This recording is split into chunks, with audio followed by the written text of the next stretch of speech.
नमस्कार किसान भाइयों। कृषि रण के फेसबुक और यूट्यूब चैनल पर आपका बहुत बहुत स्वागत है। आज हमारे साथ उत्तर प्रदेश से उत्तर प्रदेश के आगरा जिले के नरेंद्र शाह जी जुड़े हैं, जो कि एक प्रगतिशील किसान है। और इनके यहाँ परंपरागत तरीके से पहले खेती होती थी, लेकिन अब फिलहाल एक गौ आधारित खेती करते हैं और इस खेती से इनको अच्छा मुनाफा हो रहा है। और एक तरह से कह सकते हैं, ये शानदार मुनाफा कमा रहे हैं। और ये जो सीजनल क्रॉप है उनकी खेती करते हैं। तो आज की चर्चा में हम जानने की कोशिश करेंगे कि गौ आधारित खेती करने से उनको क्या फायदा हुआ है।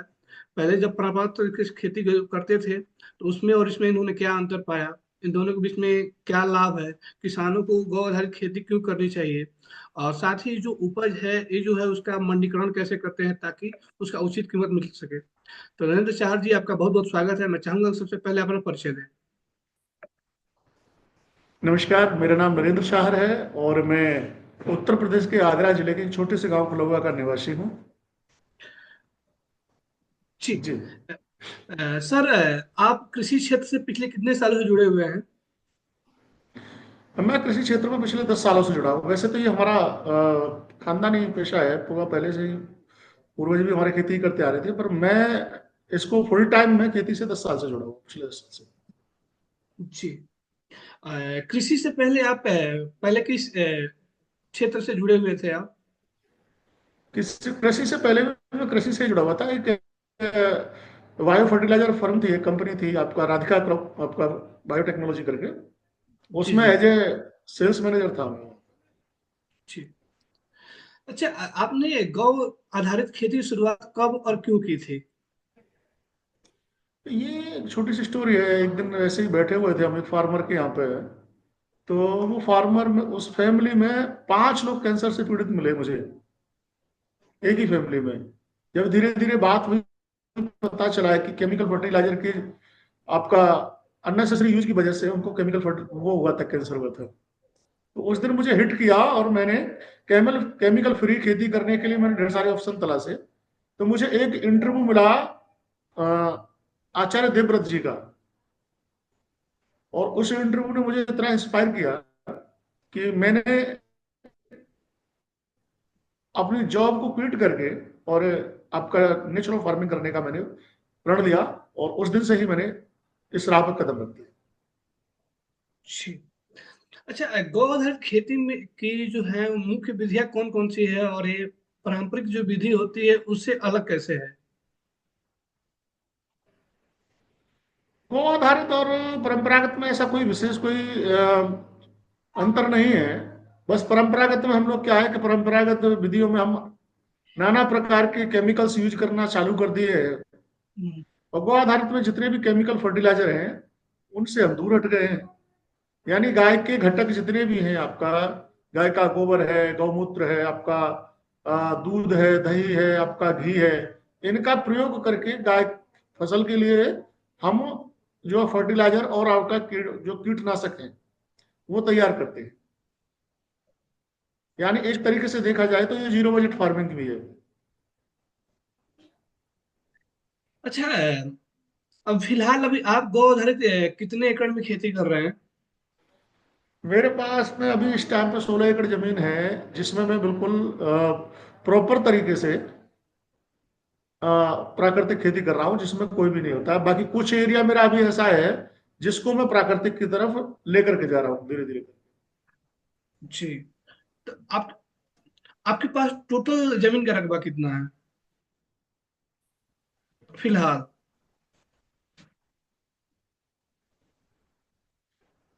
मेरे पास टोटल जमीन का जो रकबा है वो 24 एकड़ मेरा खुद का निजी है। बाकी कुछ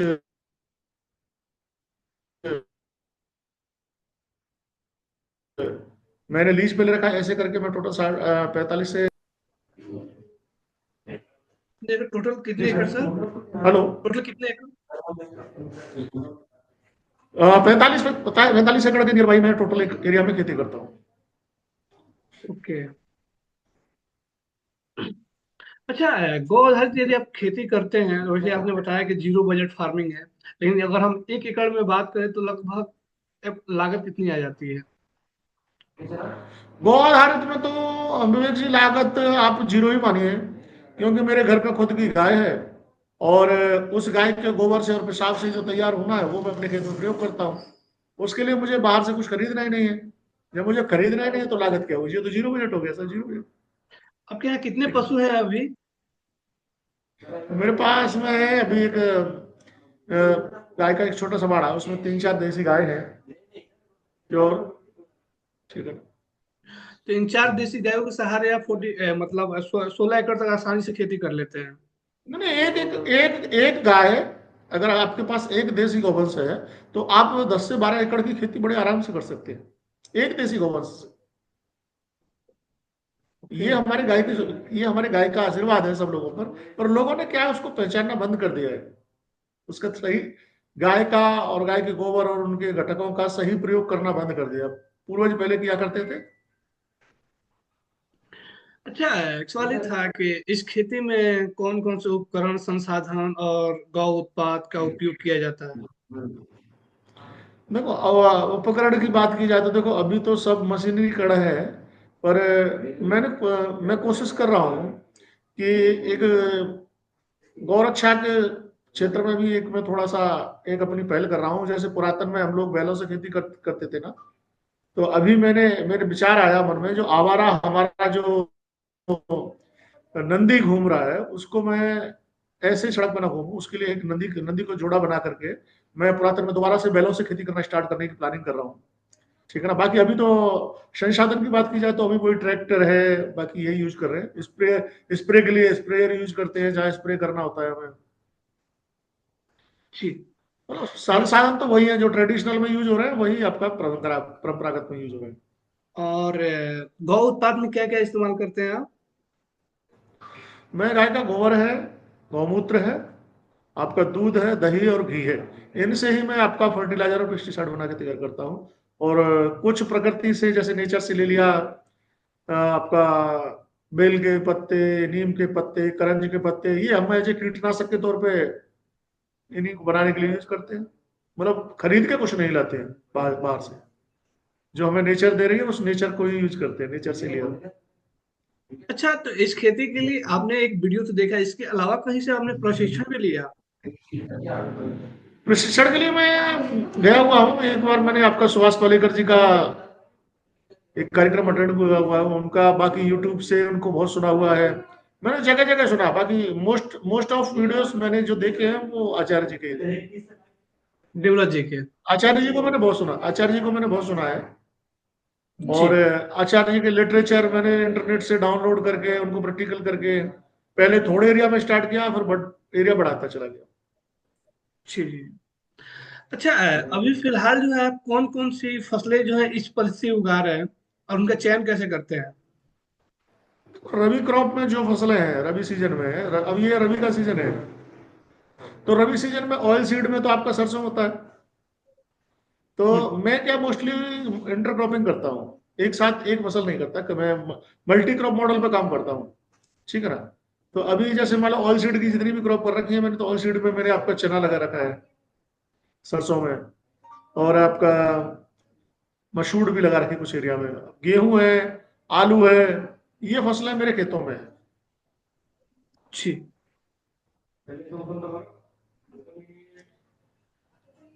रबी के सीजन की यही फसलें।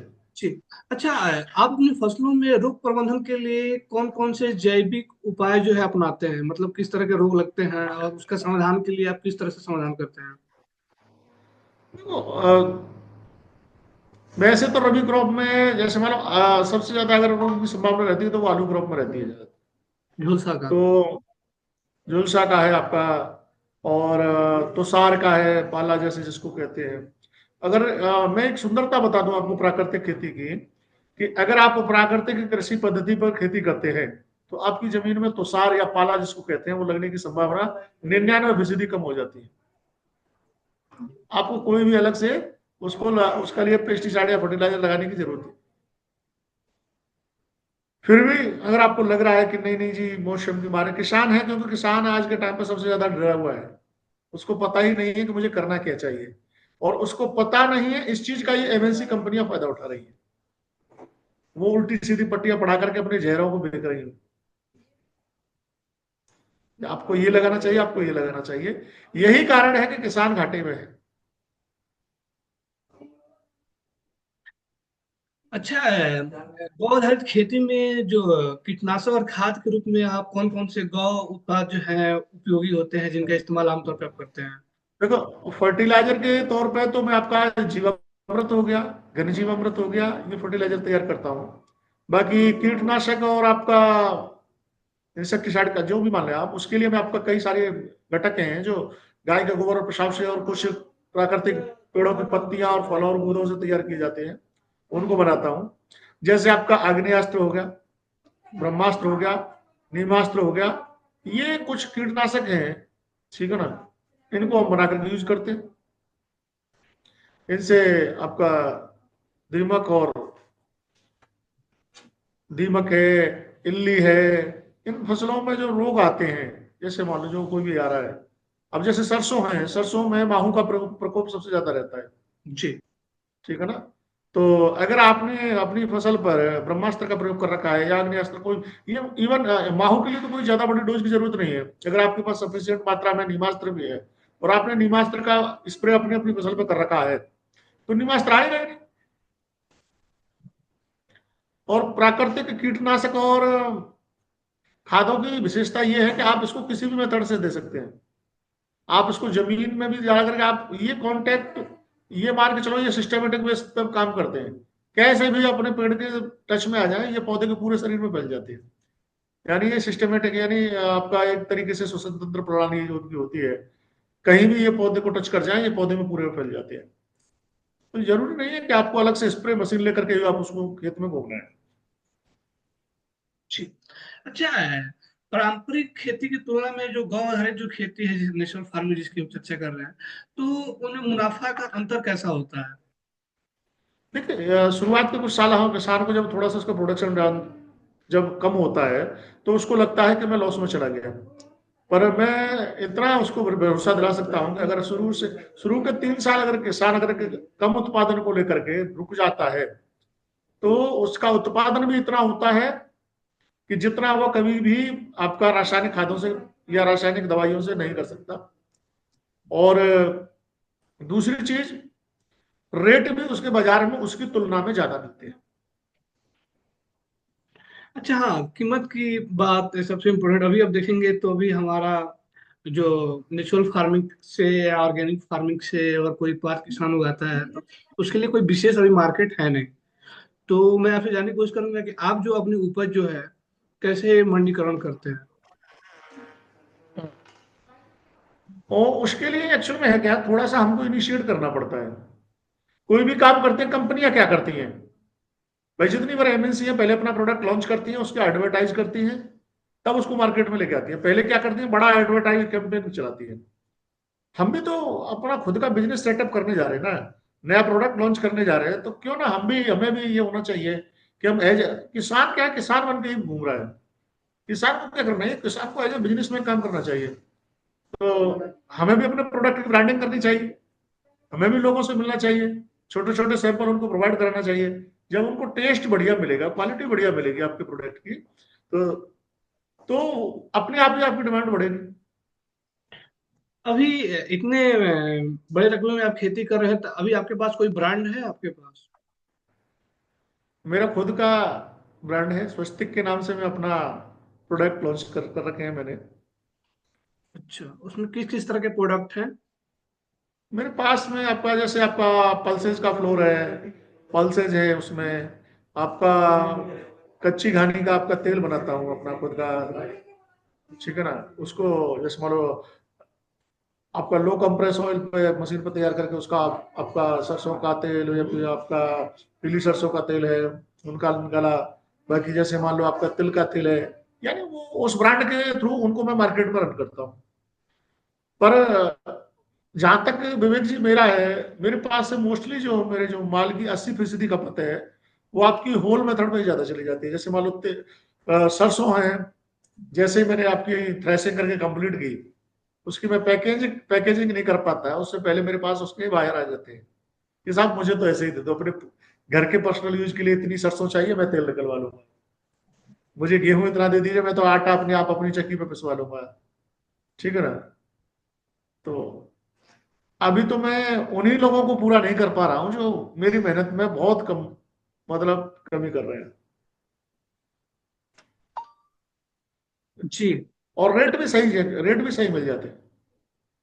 तो ये जो मतलब अभी आपके यूपी से ही है लोग, या फिर यूपी सटा हुआ आपका दिल्ली है, दिल्ली एनसीआर से लोग मतलब जो आते हैं लेके जाते हैं आप यहाँ से? जी।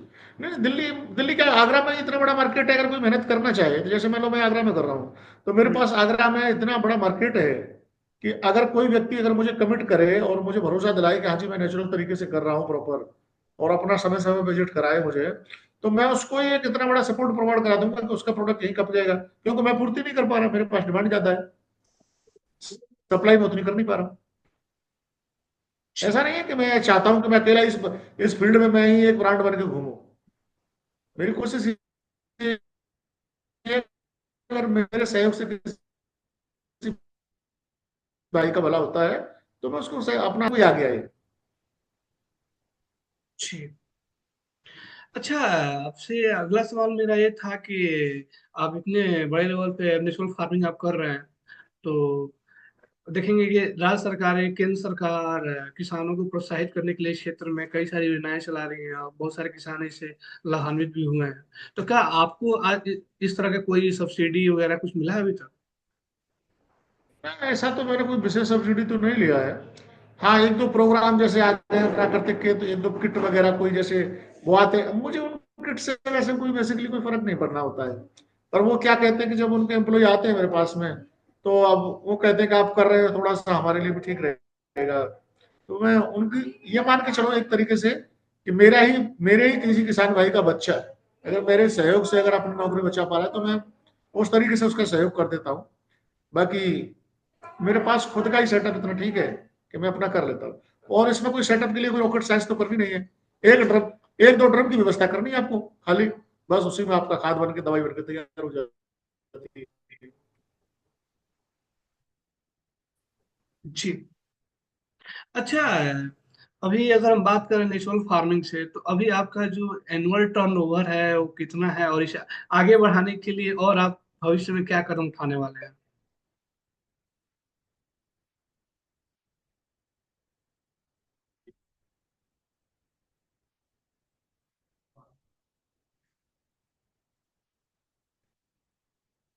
जी।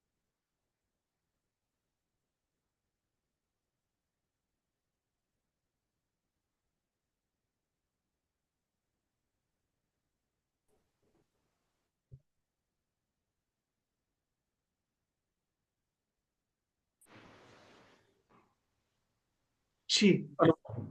जी सर। हाँ, आपसे मेरा अगला सवाल ये था कि अभी जो आपका जो कृषि से और कृषि से जुड़े व्यवसाय से अभी आपका एनुअल जो टर्नओवर है वो कितना है, और भविष्य में इसको और आगे बढ़ाने के लिए आप और क्या कदम उठाना चाहते हैं? देखो, प्रेजेंट टर्नओवर की बात की जाए तो आज के ज़माने में आप जानते हैं कि अपने टर्नओवर से संतुष्ट तो कोई है ही नहीं। बाकी मेरी प्लानिंग यही है कि अपने आप को और अपने किसान परिवार को, किसान भाइयों को मिल करके एक इतना बड़ा सेटअप बनाओ कि जैसे बात की जाती है ना कि ब्रांड आइकन की, तो वो मेरा जो फर्म है, जो मेरा जो समूह होगा, किसानों का समूह होगा, वो ऐसा हो कि वो भारत ही नहीं विश्व के नक्शे पर जाना जाए कि हाँ जी प्राकृतिक खेती को आधारित खेती कोई होती है, और उस क्षेत्र के किसान इससे फल फूल रहे हैं। मैं उसको एज ए एक मॉडल फार्मिंग के तौर पे लेके आना चाह रहा हूँ कि लोग आए और हमारे क्षेत्र को विजिट करें। इसके लिए मैंने क्षेत्र में अलग जगह रखी।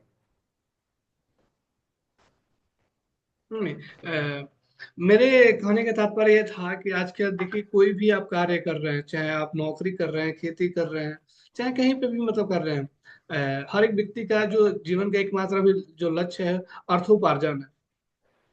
तो जी। अगर कोई, हाँ, तो अगर कोई किसान सपोज डेट खेती करता है 10 से 15 एकड़ 16 एकड़ में, तो लगभग वो कितना अप्रोक्स कमा सकता है नेचुरल फार्मिंग से? अगर कोई 15 एकड़ में ईमानदारी से खेती कर रहा है तो मैं आपको उसको आश्वासन दे सकता हूँ, अवश्य मेरा आश्वासन का कमिटमेंट भी हो सकता है ये, कि उसकी इनकम उसकी सोच से पर होगी, करोड़ों में हो जाती है। ईमानदारी से नेचुरल फार्मिंग अगर करे तो करोड़पति किसान क्लब में वो शामिल हो सकता है। जी। अच्छा। जो आज लखपति होने में परेशान है, कर्जे में डूबा हुआ है, वो करोड़पति क्लब में शामिल हो जाएगा, वो भी no profit no loss. Profit में लॉस तो होना नहीं है, नो लॉस पे। हम्म, आप इस कैटेगरी में आते हैं, मान सकते हैं। हाँ ये जी।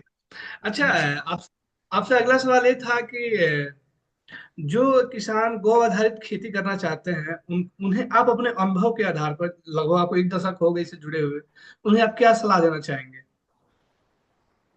मैं यही सलाह दूंगा कि आपके पास जैसे मान लो सपोज करो कि आजकल एक्चुअल में है कि किसानों के पास रकबा बड़ा तो है नहीं, किसी के पास 4 एकड़ जमीन है, किसी के पास 2 एकड़ जमीन है, छोटे छोटे किसान है।